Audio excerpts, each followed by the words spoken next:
ಕಲಬುರಗಿ ಪೊಲೀಸರ ಭರ್ಜರಿ ಕಾರ್ಯಾಚರಣೆ. ಮೋಜಿಗಾಗಿ ಕಳ್ಳತನ ಮಾಡ್ತಿದ್ದ 7 ಜನರ ಬಂಧನ.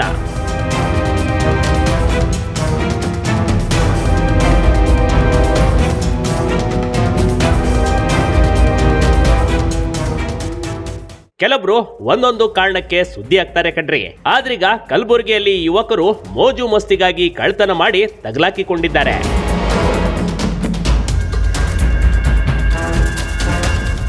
ಅಂದಹಾಗೆ ಈ 7 ಜನ ಕದಿಮರನ್ನ ಅಶೋಕ್ ನಗರ್ ಹಾಗೂ ವಿಶ್ವವಿದ್ಯಾಲಯದ ಪೊಲೀಸರ ಕಾರ್ಯಾಚರಣೆಯಲ್ಲಿ ಸಿಕ್ಕಾಕಿಕೊಂಡಿದ್ದಾರೆ. 7 ಜನ ಅಂತಿದ್ದ ಕಳ್ಳರಲ್ಲ. ಇವರ ಟಾರ್ಗೆಟ್ ಲವರ್ಸ್ ಮತ್ತು ಕಪಲ್ಸ್ಗಳು. ನಿರ್ಜನ ಪ್ರದೇಶದಲ್ಲಿ ಪ್ರೇಮ ಜೋಡಿಗಳನ್ನ ಕಂಡ್ರೆ ಅವರನ್ನ ಹೆದರಿಸಿ ಬೆದರಿಸಿ ಅವರಿಂದ ಹಣ ಒಡವೆ ಲೂಟಿ ಮಾಡ್ತಿದ್ರು. ಇನ್ನು ಕಲಬುರಗಿಯ ನಿರ್ಜನ ಬಡಾವಣೆ ಹಾಗೂ ಯಾರ ಇಲ್ಲದ ಮನೆಗಳಿಗೆ ಇವರ ಟಾರ್ಗೆಟ್ ಆಗ್ತಿತ್ತು. ಮನೆಗಳಿಗೆ ನುಗ್ಗಿ ಕಳ್ಳತನ ಮಾಡಿ ಪರಾರಿಯಾಗ್ತಿದ್ದ ಗ್ಯಾಂಗ್ ಕಂಟ್ರಿ ಇದು. ಸದ್ಯಕ್ಕೆ ಇಮ್ರಾನ್ ಶೇಖ್, ಮೊಹಮ್ಮದ್ ಸಮೀದ್, ಮೊಹಮ್ಮದ್ ಇಮ್ತಿಯಾಜ್, ರುಕುದ್ದೀನ್ ವಾವಾ, ಮೊಹಮ್ಮದ್ ಜಮೀರ್ ಬಂಧಿತ ಆರೋಪಿಗಳು.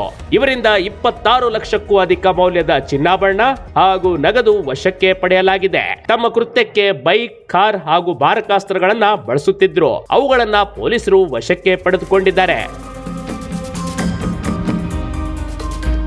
ಕೆಲವು ಕದಿಮರ ವಿರುದ್ಧ ಈ ಹಿಂದೆಯೂ ಸಾಕಷ್ಟು ಪ್ರಕರಣಗಳು ದಾಖಲಾಗಿವೆ. ಇವರಲ್ಲಿ ಓರ್ವನ ಮೇಲೆ ಈ ಹಿಂದೆಯೇ ಫೈರಿಂಗ್ ನಡೆದಿತ್ತು. ಆದ್ರೂ ಬುದ್ಧಿ ಮಾತ್ರ ಬಂದಿರಲಿಲ್ಲ. ಹುಟ್ಟುಗುಣ ಸತ್ರು ಹೋಗಲ್ಲ ಎನ್ನುವಂತೆ ಇದೀಗ ಪೊಲೀಸರ ಅತಿಥಿಯಾಗಿದ್ದಾರೆ. Big TV Karnataka, Kalaburagi.